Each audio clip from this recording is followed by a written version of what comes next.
né? É um cara que acho que ele se basta, né? Ele está significando seus dias em cada dia que passa tem o seu próprio valor para ele. E eu vejo isso muito claro mesmo, generalizado, não só na juventude do Planalto, como na juventude do pessoal do Tanque, na UMP, porque eu não preciso de conhecer todo mundo para falar isso. Isso é uma realidade global, geral. Nossa juventude está morrendo, né? Boa parte dela está morta, boa parte dela precisa acordar, a maioria dela. E quando vocês entraram, vocês se depararam com essas essas imagens, né? Que sugerem algumas bandeiras, né? E tem alguns rostinhos que estão incomodados aí também, carinhas de apatia, e outros estão fazendo algumas coisas. Uma pergunta foi feita para João, em outras palavras, né? Assim como a narração no início. João, qual é a sua bandeira? E aí, o que você está levantando? O que você está lá sacudindo lá, que é aquilo que você está levando para a sua vida e todo mundo vê, olha, aquilo ali que me move. Qual é a sua bandeira? João não pôde se identificar. Houve umas sugestões assim, de bandeiras que a gente percebe no dia a dia. Gente que significa a própria vida com um jogo de futebol, que mata por causa disso, que a vida daquilo ali é gritar galo, zero, e tipo, problema o resto. Se tiver que sair sangue de uma discussão ali, que saia, mas não aceita levar ofensa para casa. Gente que não larga videogame, gente que não larga tudo. E a vida dessa pessoa é desse tamanho aqui. Está sendo significado por essas coisas, né? Gente, é fantástico nós desfrutarmos as nossas vidas. Jogando PlayStation, videogame, tendo amigos, batendo papo. Mas no fundo e por outro lado, as pessoas que significam suas vidas nessas coisas, em coisas pequenas, em coisas que começam aqui e acabam aqui, então, como essas outras pessoas estão do lado contrário dessas imagens, rostos apáticos, sem vida. Eu queria falar um pouquinho sobre essa apatia. Eu estou tentando adaptar a tecnologia, gente. Você quer? Aumentar isso aqui. Pode deixar. Gente, olha só. A crítica que eu venho fazer hoje é a seguinte. Eu não consigo ver, né? Nós nos dizemos cristãos. Estamos aqui no acampamento cristão. Eu não consigo ver uma coisa que eu tenho visto na nossa juventude. Eu não consigo ver uma relação disso na vida de Cristo. Eu não consigo ver, quando eu leio as Escrituras, que Cristo descansava na inércia. Que estava lá parado, esperando que alguém fosse lá e fizesse força para tirar ele do lugar. Eu não vejo isso na vida dos discípulos, dos apóstolos, né, que eram como grandes pedras, precisavam de aquele esforço violento para fazer rolar. Eu não consegui ver isso de jeito nenhum. E quando eu vejo isso na juventude, isso é evidência de uma coisa que me perturba, e que perturba muita gente aqui. Eu gostaria que vocês abrissem suas Bíblias no livro de Efésios, capítulo 2. Deixa ali no quarto.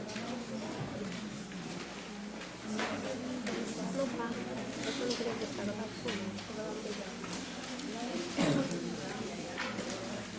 Nós vamos ler os versículos de 1 a 3. Tá escuro pra caramba. Efésios 2, versículos de 1 a 3. Amém aí, todo mundo?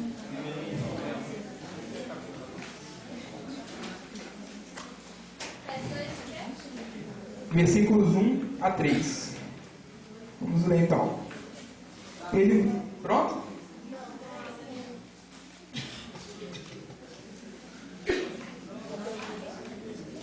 Ok? Vamos lá. Se não achou, segue aí, ó. Ele vos deu vida, estando vós mortos nos vossos delitos e pecados, nos quais andastes outrora, segundo o curso deste mundo, segundo o príncipe das potestades do ar, no espírito que agora atua nos filhos da desobediência, entre os quais também todos nós andamos outrora, segundo as inclinações da nossa carne, fazendo a vontade da carne e dos pensamentos, e éramos por natureza filhos da ira, como também os demais. Paulo está se referindo aqui à humanidade, a todos os homens. Paulo está falando o seguinte, que a condição natural do ser humano A condição de origem, original, derivada do primeiro pecado, o pecado original, é uma condição de morte. E morte, assim, todo morto tem alguns princípios, algumas qualidades assim, que são gerais. Nunca vi um morto que desrespeitasse isso. Eu nunca vi um morto falar. Né? Nunca vi um morto andar, um morto olhar, ouvir, entender. Eu nunca vi um morto reagir. Morto, está inerte, está parado. Se não vier uma pessoa mexer, cutucar, tirar um bracinho de um lugar e pôr em outro, não vai sair do lugar. Eu tive algumas experiências com morte na minha vida, de alguns parentes meus próximos que faleceram, e eu tive algumas vezes o desprazer de entrar em necrotério. Eu tive o desprazer de uma tristeza muito grande, de meu padrasto morrer nos meus braços. E meu maior desespero foi, aos 12 anos de idade, minha mãe em casa, meu padrasto chegou em casa, feliz da vida, não, vou ouvir o jogo do Galo. Começou aí. Vou ouvir o jogo do Galo. Ficou nervoso porque o resultado foi tenso, e isso é verdade, é fato verídico, foi verdade mesmo. Ele ficou extremamente nervoso porque o Galo perdeu de goleada nesse dia. E no dia seguinte, eles tinham acabado de comprar um apartamento, só que o cara tinha dado um calote na minha mãe e no meu padrasto. E eles estavam entrando na justiça contra essa empresa, né? Que vendeu o apartamento para eles, imobiliário, eu não lembro bem, era mais novo. E meu padrasto estava suado, assim, estava cansado, tinha acabado de chegar depois do jogo, estava nervoso, ele resolveu deitar num colchonete, no quarto dela. E ali os dois ficaram conversando um tempo sobre o que fariam no dia seguinte, qual seria o movimento que eles dariam aí esse processo, eles estavam nervosos. E os dois deitaram no colchonete. E eu fui deitar, né? Estava tarde, eu fui deitar. No dia seguinte eu teria aula.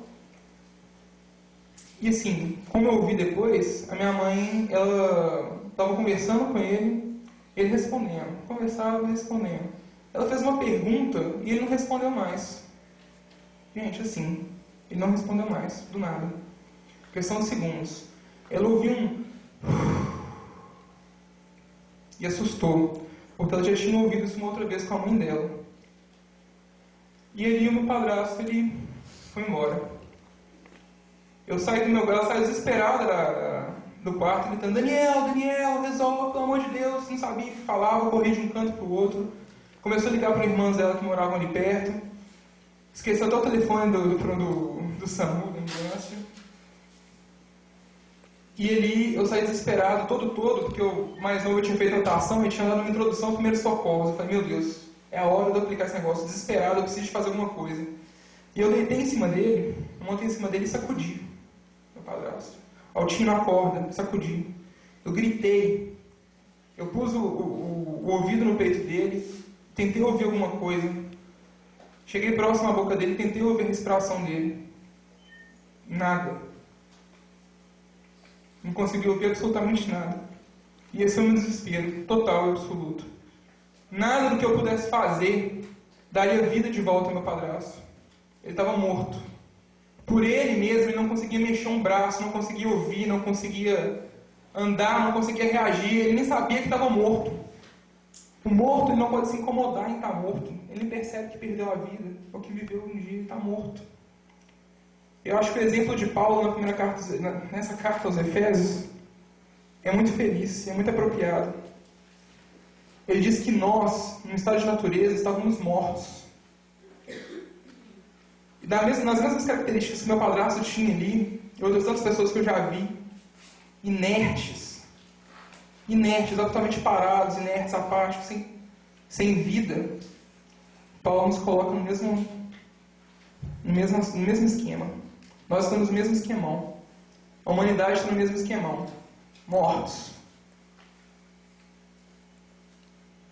Todos absolutamente mortos. Gente, estamos mortos? Eu estou vendo muita gente se mexer aqui, respirar. Estou vendo muita gente aqui mexer, respirar, andar, jogar bola. Estou vendo muita gente desfrutar um bom café da manhã, legal, conversar. Mas eu pergunto, estamos mortos? Por quem se engana? Eu falo que morto não pode reagir, não pode andar, e Paulo está falando que a gente está morto aqui, que nós estávamos mortos, e nosso princípio, nossa natureza é uma natureza caída, que estávamos mortos em pecado e transgressão. Mas eu estou vendo a galera andar, estou vendo a galera curtir, brincar, se alegrar com esse acampamento aqui, que está muito legal. Mas e aí? Estamos mortos ou não estamos? Tem um filme, eu até queria ter trazido para vocês, que é uma comédia, que chama Um Morto Muito Louco. O pessoal já viu? Quem já viu? É Velho de Guerra, 89. É um cara chamado Bernie, que do nada ele é assassinado, ele morre. E dois carinhas, eles entram numa mansão, o Bernie é muito Larissa e rico. Thiago já desistiram, viu? Não. Dois De carinhas entram numa 89. mansão e começam a interagir com o Bernie. Interagir assim, né? É um monólogo, tipo, eles conversando com o Bernie tá lá. E os caras estão lá acreditando que o Bernie está vivo. Bate-papo, e bate-papo, e bate-papo, e o Bernie não responde. Aí ele pende a cabeça para um lado assim, gravidade, né? Bernie, então você está aceitando o que eu estou te falando, né? É isso aí tudo. E eles conseguem, assim, depois de muito tempo, sacar que ele está morto. E, gente, acreditem se quiser, tá? É comédia. Mas eles conseguem enganar a cidade inteira, amarrando linhas no corpo do Bernie morto, porque eles queriam usufruir da riqueza toda do Bernie no fim de semana, que ele é um cara muito rico. Então eles deram um jeito de deixar o Bernie vivo para usufruir daquilo lá. Então amarravam linhas, o cara passava, um cara puxava uma cordinha assim, o Bernie fazia assim, ó, para dar tchau. Fazia alguma coisa, o Bernie andava, eles amarravam um negócio na perna do cara, o cara andava. Mas o Bernie estava morto. Mas o Bernie estava enganando muita gente, tá? Tinha muita gente acreditando que o cara estava vivo. Muita gente mesmo. Eu acho que a gente engana, pessoal. Paulo está falando de uma morte espiritual. Né? Obrigado. Paulo está falando de uma morte espiritual. E essa condição ela é tremenda, assim, é triste. Mas tem um diferencial, pessoal. A continuação desse texto, a partir do verso 4, traz uma novidade e uma alegria. Vamos ler? Atente para as duas primeiras palavras. Mas Deus, sendo rico em misericórdia, por causa do grande amor com que nos amou, e estando nós mortos em nossos delitos, nos deu vida juntamente com Cristo. Pela graça sois salvos. E juntamente com Ele nos ressuscitou, e nos fez assentar nos lugares celestiais em Cristo Jesus, para mostrar nos séculos vindouros a suprema riqueza da sua graça, em bondade para conosco, em Cristo Jesus. Porque pela graça sois salvos, mediante a fé. E isso não vem de vós, é dom de Deus. Não é de obras, para que ninguém se glorie. Pois somos feituras dele, criados em Cristo Jesus, para as boas obras, as quais Deus, de antemão, preparou para que andássemos nela. Vocês percebem mas, português. O que mas significa? Uma oposição. Existia uma condição original, mas Deus. Houve uma interferência aí. Houve uma interferência no momento em que Deus, com a sua graça, e graça significa, graça é de graça, sem motivo nenhum, é um dom de Deus, sem razão nenhuma, não por qualquer coisa que qualquer um de vocês pudesse fazer, não por nenhuma virtude, não por nenhuma habilidade, não porque vocês se acham crentes demais, não porque vocês têm uma performance fantástica, assim, tem sido crente na testa e tenta guardar toda a lei. Por nada disso. Porque nós estávamos, e todos de igual modo, mortos. Cristo diz, eu te quero e eu te amo. Deus busca a gente nesse momento. Mas Deus, em sua graça, não por nada que você consiga fazer. É difícil ouvir isso, né? Eu estou no mesmo barco que o Papa. Eu estou no mesmo barco, na verdade, que todos os papas. Eu estou no mesmo barco que todos os apóstolos. Eu estou no mesmo barco que Moisés, que Abraão, tudo quanto é herói aí que você puder. No mesmo barco da minha mãe, do meu pai, dos meus irmãos. Tudo. Nós nascemos identicamente. Nascemos mortos. E Deus, é uma ação dele, vem e nos vivifica, nos dá vida. Aí acontece uma coisa diferente. E é chamado novo nascimento. E pessoal, a minha preocupação aqui que isso fique claro, porque essa é a porta de entrada do acampamento.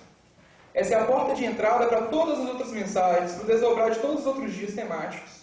Porque se isso aqui não ficar claro para vocês, se vocês não entenderem que vocês estavam mortos e Deus interviu nesse princípio, Deus interviu nesse momento e disse, eu quero você, e te acordou, te sacudiu, soprou vida no seu espírito e ele te vivificou, ele te deu vida, nada mais a partir daqui vai ter sentido nenhum.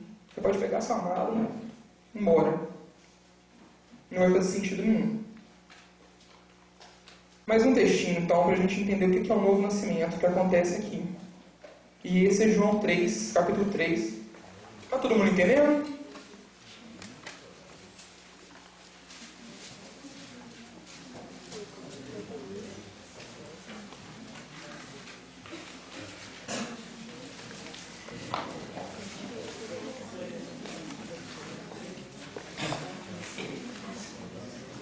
João 3, versículos de 1 a 10.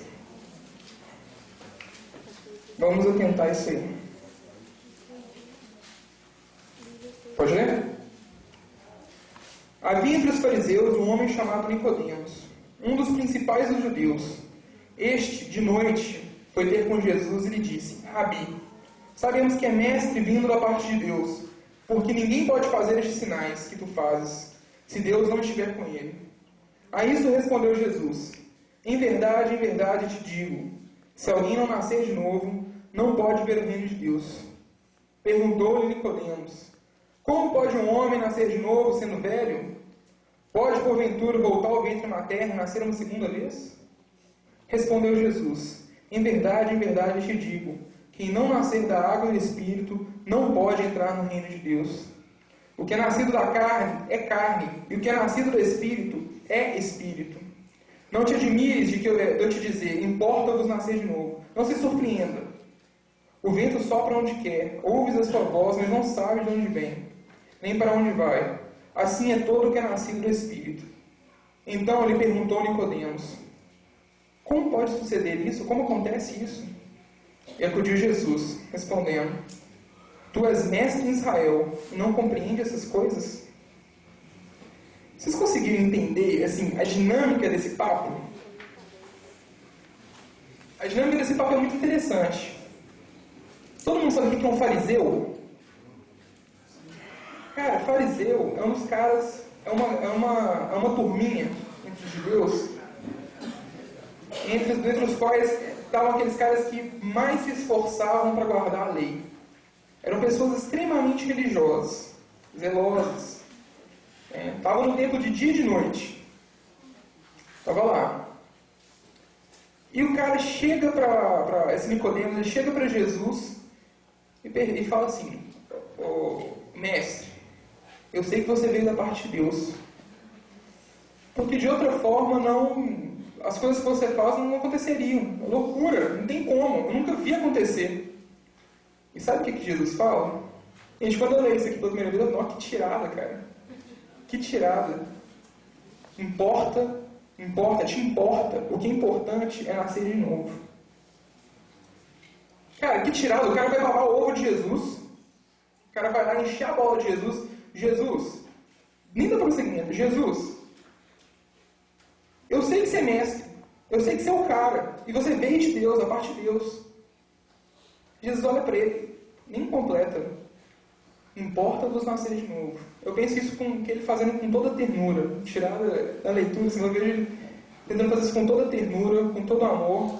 Mas eu acho que Jesus sabia ser duro. Mesmo em ternura e em amor, ele sabia ser duro. E essa foi um princípio de dureza de Jesus aí. Só dessa expressão a gente consegue entender duas coisas. E que faz parte do novo nascimento. Nós estávamos mortos. Deus nos deu vida, não porque nenhum aqui escolheu Deus. Porque morto não escolhe. Porque Deus foi e deu vida para essa pessoa.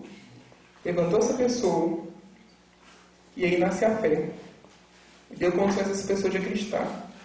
E aí aconteceu um novo nascimento, que Nicodemos pergunta, mas como isso acontece? Eu vou voltar para o ventre da minha mãe, eu vou encolher, apertar, assim, voltar para a barriga dela e sair de novo? Que diferença vai fazer?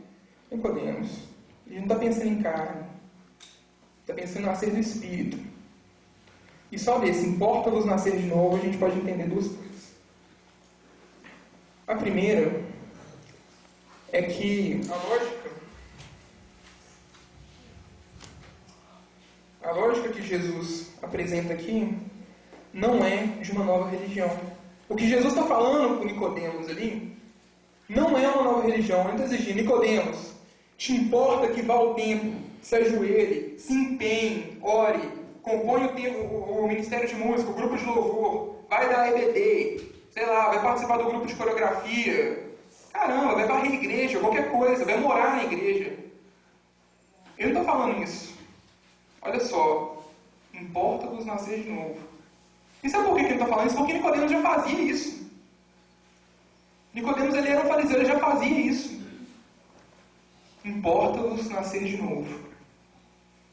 O que Cristo está te pedindo, e Cristo está falando, é que importa que você tenha vida. Ele te oferece uma vida nova, e não uma religião nova. Cristo não está interessado em religião. Religião, só religião, não é cristianismo. É uma mera banalização do cristianismo. Se você entende o cristianismo como tão somente uma religião, cuidado.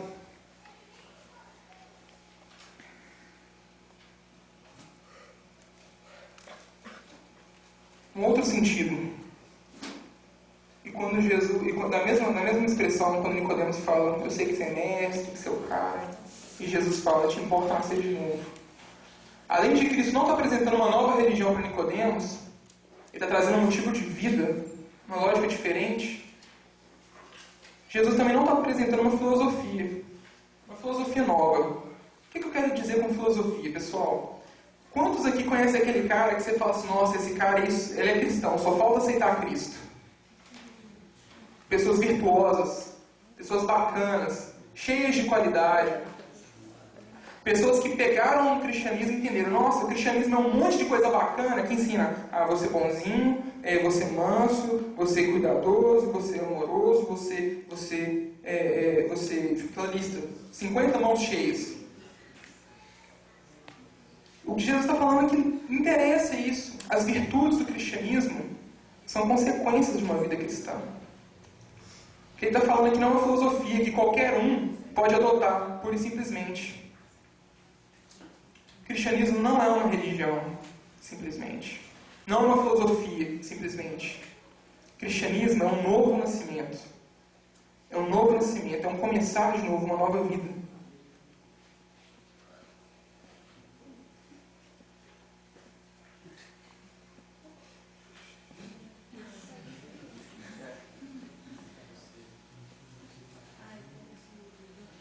O cristianismo, para falar a verdade, é uma antifilosofia de vida. É uma lógica pela qual você vive todas essas virtudes, não motivadas por padrões externos, não motivadas porque você sabe que aquilo é certo e você precisa fazer porque senão será punido. Não por nada disso. É porque algo no seu coração mudou. É porque algo no seu coração está alvoroçado, está incomodado. Ele não é mais o mesmo. Quando você vê uma coisa estranha, quando você vê uma coisa que você fazia outra hora na sua vida, você se incomoda. Você não fica mais inerte. Sabe aquelas pessoas, eu vi um vídeo, alguns conhecem aqui, de um pastor chamado Paul Washer. É interessantíssimo. Um menino chega próximo a ele assim e pergunta, e ele acabou de pregar, mais ou menos sobre isso aqui, sobre esse texto. O menino chega e fala, mas pastor Washer, como eu posso ter certeza que eu nasci de novo? Como eu posso saber isso? É um adolescente.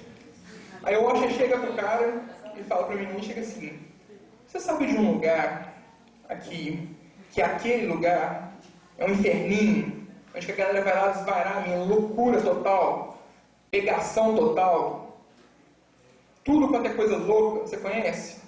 Sei, onde que os jovens geralmente vão? Não, conheço esse lugar assim, vai lá agora, vai pra lá. Porsche é desafio, olha que loucura, cara, loucura total. Porsche chega e fala, cara, vai lá. O menino embraga, a voz fica embargada, fala, pastor, eu não consigo. Eu não consigo. É por que não? Porque isso me incomoda, está dentro de mim, está me incomodando. Eu não consigo ir lá e permanecer a mesma coisa. Eu não consigo ver essas coisas e tá apático, tá inerte, aceitar isso. Não me incomodar, não me fazer mal, não me entristecer. A maldade me incomoda. É interessante, imagina, joga um cachorro morto no rio, pessoal. Tenta jogar um cachorro morto na correnteza de um rio bem forte. E o cachorro vai estar lá com as patinhas. Está morto, né? Todo mexendo, o rabinho balançando. Quem vê de longe até pode achar que ele está vivo. Mas jogar qualquer coisa morta ali, não vai ter reação, vai seguir o curso. Ele não vai sentir que está sendo movido. Não precisa de ser morto. Imagina uma pessoa apática. Vive, eu não quero nadar. E trava ali no rio. Ele é levado pela correnteza e nem sente. Está sendo levado. Sabe quando a gente sente? Quando a gente consegue sentir que a correnteza está contra a gente? Quando a gente se vira contra ela e tenta nadar de braçada. Só aí. O novo nascimento, o cara que tem um coração novo, é um cara que ele não tem como descansar na correnteza de um rio. Ele não tem como descansar na correnteza do mundo. Ele se incomoda para onde que essa correnteza está levando, cara. Ele está incomodado. E se você não se incomoda, peça a Deus. Ore. Porque o menino que foi desafiado por Bosch, ele falou, eu não consigo. Isso vai contra tudo que eu acredito, contra meu coração. Eu me incomodo com a maldade, eu me incomodo com essas coisas. É uma coisa interior, não é uma coisa que alguém chegou e impôs. Você não pode ir para aquela casa. Cristianismo não é religião, pura e simplesmente. Não é um monte de regras que você olha e fala, eu posso, eu não posso, isso está tudo jóia, isso não está. Ele não é simplesmente uma filosofia de vida, porque o cristianismo é melhor que o hinduísmo, o cristianismo é melhor que o budismo, o cristianismo é melhor que, sei lá, qualquer outra filosofia aí. É melhor do que o catolicismo, é cristianismo, né? Nós aqui somos melhores que os católicos. Por quê? Não é isso que Jesus está falando. Em absoluto. E o terceiro e último ponto nessa parada é que Jesus traz uma perspectiva de vida nova. É você, é cada um de vocês. Cristo vem e faz nascer de novo. Cada um de vocês. São vocês, mas são novos. Não tem relação alguma. Lembrança sim, tudo, mas o seu espírito é novo. As suas transgressões foram apagadas, seus pecados foram apagados. É uma vida nova. O cristianismo não é religião. É um monte de lei externa ao coração do homem. O cristianismo é algo que nasce aqui. Que parte daqui, é uma coisa interna. Que é semeada por Deus. Deus coloca no seu coração um anseio, um desejo pela eternidade. E não se contenta com a porcaria desse mundo. Como Anjo Arthur, quem leu Crônicas de Nárnia, não se contenta com isso. Eu vou ler mais um textinho bíblico, mas não precisam abrir. Quando Jesus fala que importa nascer de novo, e pela água e pelo Espírito, acho que ele está querendo dizer muito mais do que você falar, ir um dia num culto à noite, no apelo de um pastor e falar, Jesus, eu te aceito como meu Salvador. Ir lá na frente, ajoelhar, orar, todo mundo estender as mãos, aquela felicidade toda, no final você dá o telefone pro cara lá, te liga. É muito mais do que isso. Eu acho que nascer da água e do Espírito tem um sentido mais profundo, que é possível encontrar num outro livro, lá no Antigo Testamento. Eu vou ler. Quem quiser acompanhar, tudo bem, mas não precisa, não abre as Bíblias, se não quiser. Né? Ezequiel 36, 24 e 28.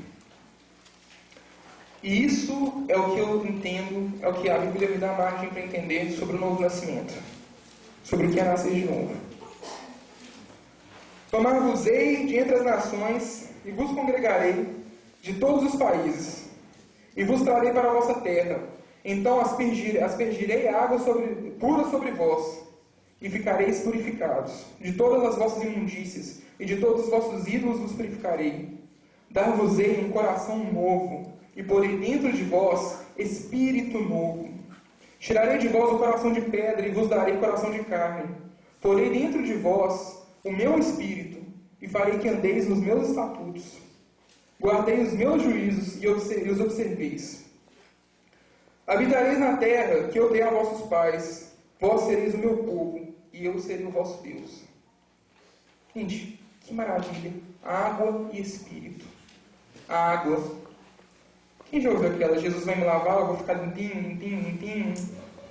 Todo feliz, né? Criancinha canta assim muito.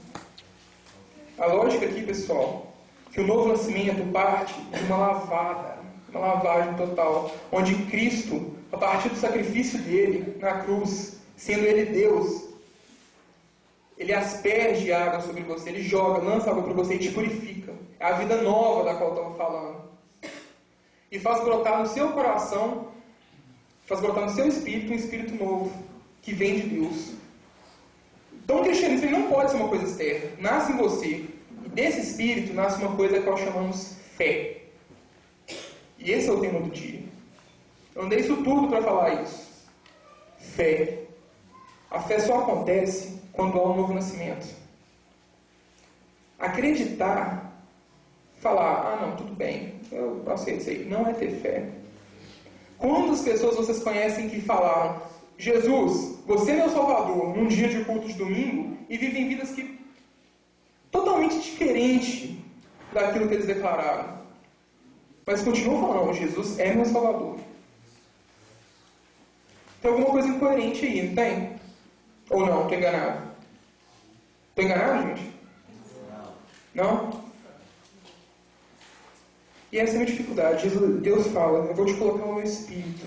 E a partir do meu espírito, você vai ter um gosto, uma vontade. A lei, a minha vontade, não vai te ser custosa, vai ser agradável. Você vai desejar a minha lei, você vai me desejar. E a fé, pessoal, que é, num primeiro momento, Deus vem, você está morto, abre os seus olhos. Você passa a ver. É o primeiro momento. Coloque um espírito novo no seu coração, que parte de Deus, e que com todos os anseios de conhecer a Deus, de desejar a Deus, e de não se incomodar com a palavra dele. Crer é muito diferente de simplesmente acreditar. Crer é, primeiro, entender, e segundo, experimentar. Experimentar. Quando Nicodemos estava falando, quando Nicodemos interpelou Jesus, conversou, chegou para Jesus e perguntou aquelas coisas todas, e Jesus falou, ele sendo religioso, ele disse, importa-nos nascer de novo? Ele está falando o seguinte, cara, você tem muita coisa já. Você é religioso, você busca guardar a lei,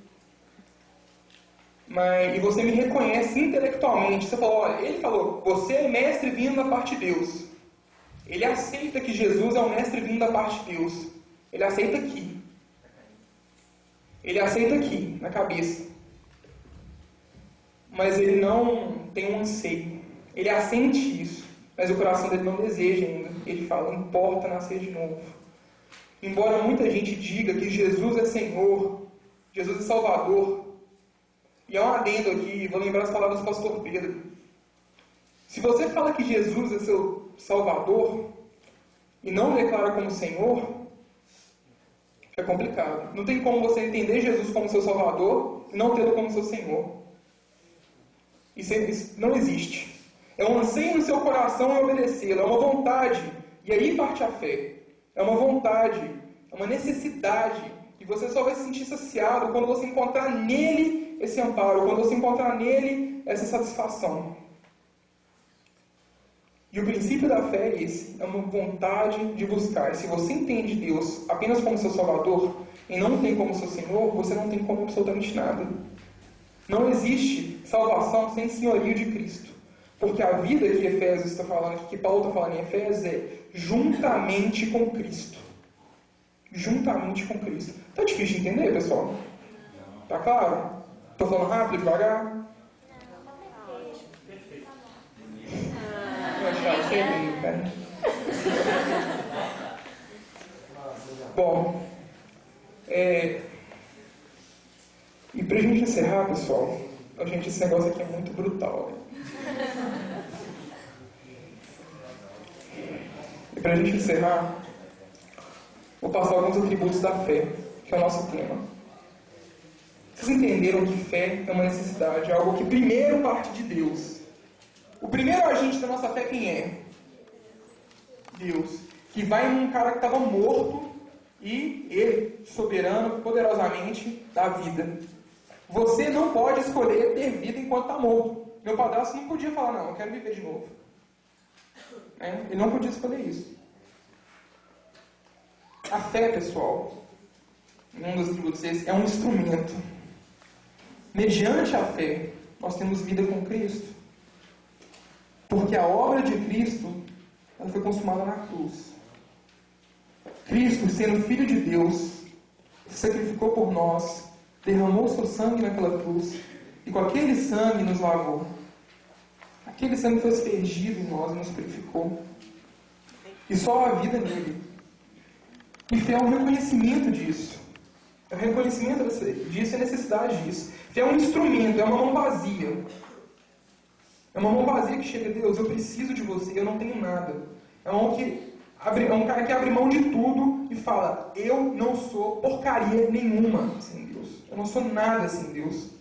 O primeiro movimento da fé é esse. É assumir, Deus, é pela tua graça, Pai. Porque se não for pela tua graça, não é por nada mais.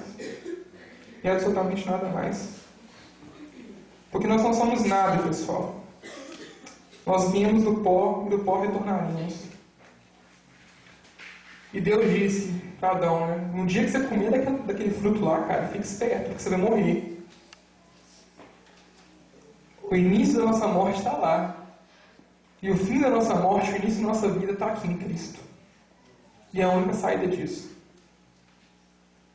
Fé é a consciência que você precisa de Jesus. É o entendimento intelectual disso, assim como Nicodemos fez, mas é também um desejo do coração. Não simplesmente esse consentimento. Gente, finalizando. Jefferson, eu tô de 1% disso, cara.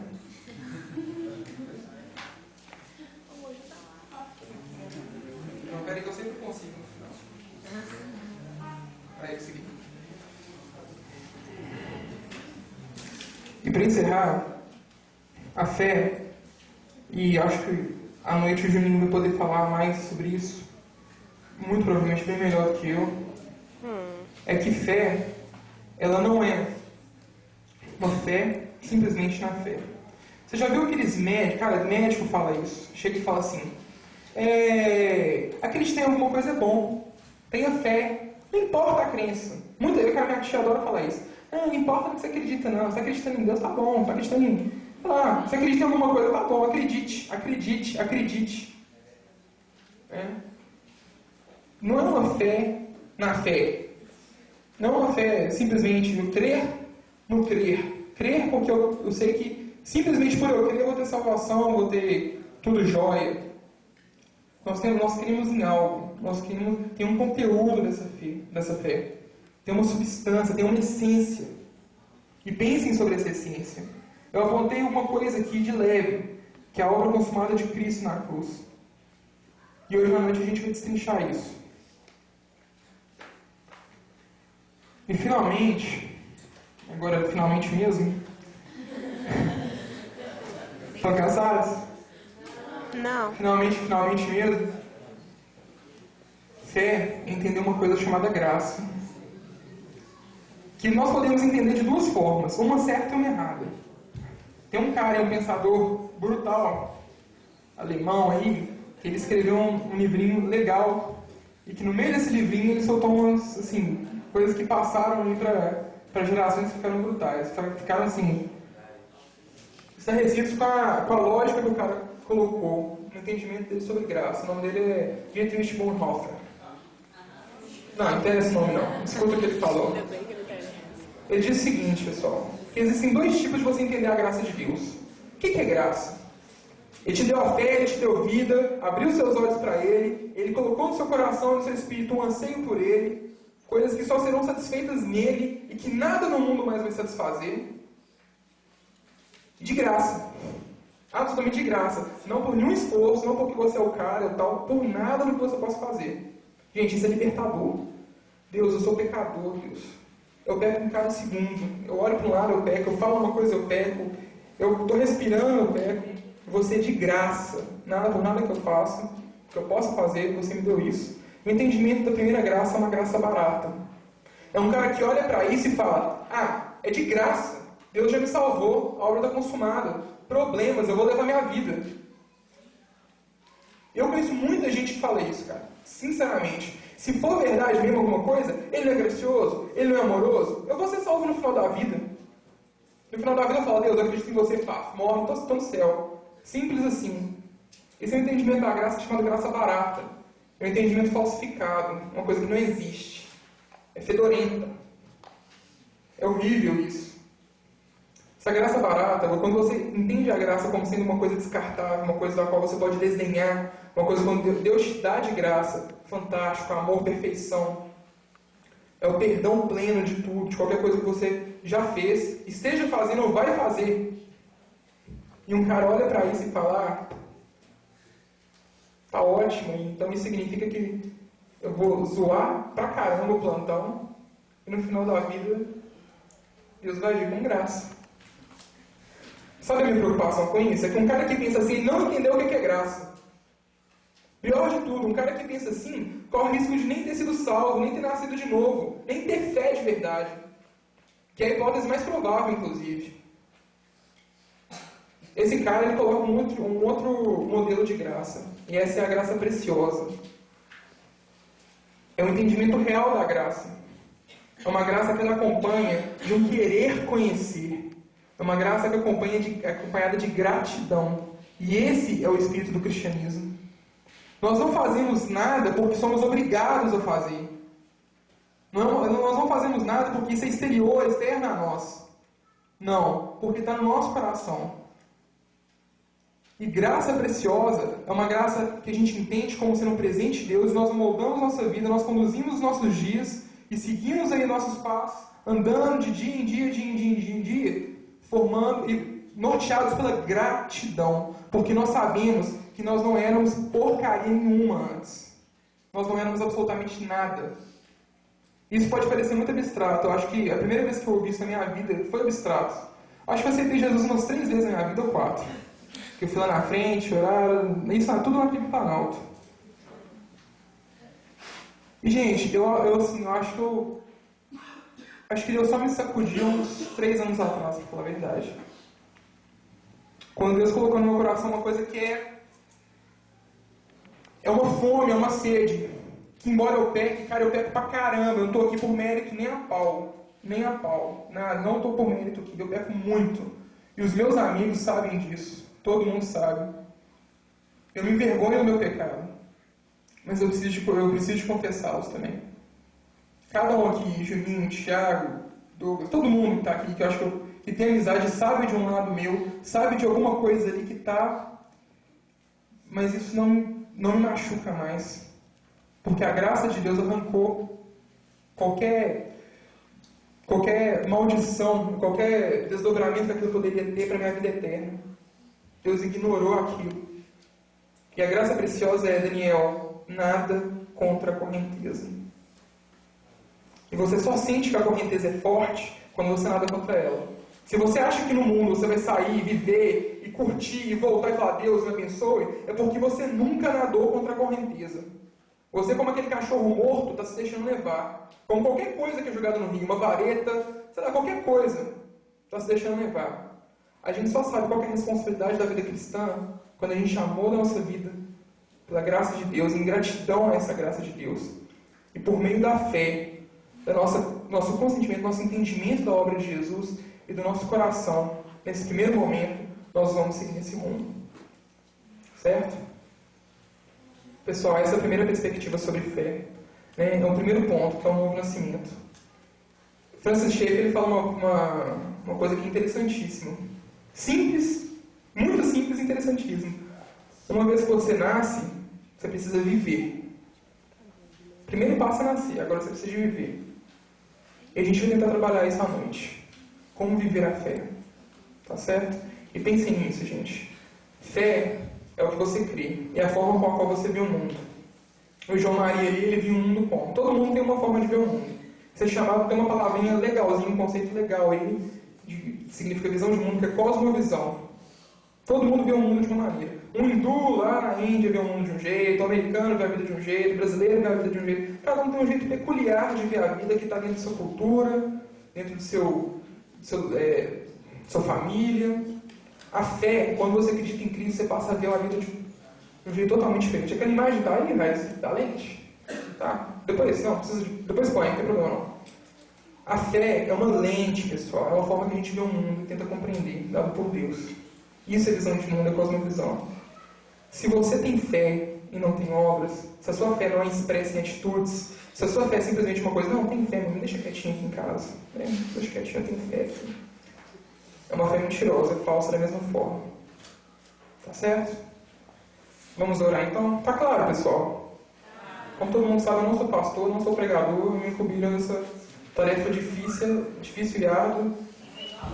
E pesou muito, sinceramente. Mas a minha alegria nesse tema é de estar falando de algo que eu tenho estudado e algo que, acima de tudo, eu tenho buscado viver de verdade. Entender. Eu gostaria muito que vocês saíssem daqui agora. A gente vai cantar algumas músicas aí para embalar até me dar uma saída. E conversassem em PG sobre isso.